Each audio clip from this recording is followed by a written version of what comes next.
I'm Nancy Follansbee, Superintendent of Schools, and I want to talk to you today about the new pre-K to 8 school building project.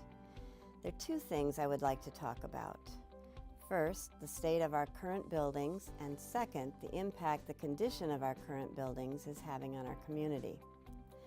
Our elementary schools were built in the 1800s, and White Brook Middle School was built in the early 70s.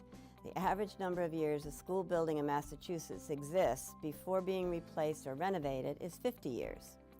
We are trying to teach our children and prepare them for the world we live in buildings that were designed for teaching and learning in the 1800s and early 1900s. The City of East Hampton decided in 2014 to approve the building of a new high school.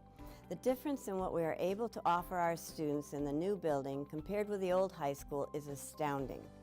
We can offer so many more learning opportunities in our new building, and our students are flourishing.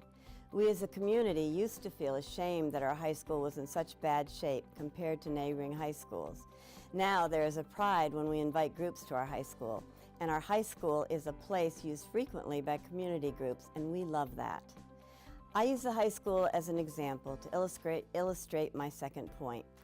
Currently, the city loses $2 million to pay the tuitions of children whose families choose to send them to schools out of our district for their education. The state school choice program allows families to choose to send their children to another school district for their education. Every child who leaves East Hampton to be educated in another district costs the city at least $5,000 in tuition. Families can also choose to send their children to charter schools. Every child who leaves East Hampton to be educated in a charter school costs the city at least $10,000. Before the new high school was built, the number of students leaving the district to attend school in another district was rising every year. Since the high school was built, the number of students leaving the district has decreased every year. We expect that with a new pre-K to 8 school building, the trend of retaining our students in our schools will grow even stronger every year. The $2 million this would save the city could be used for other much-needed city services.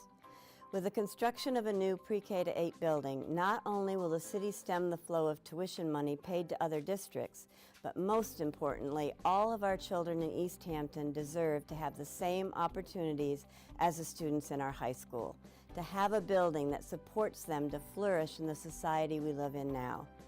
Finally, I think it is important to stress that with a new pre-K to 8 building in East Hampton, all of our school children will have equal opportunities to the modern education they all deserve.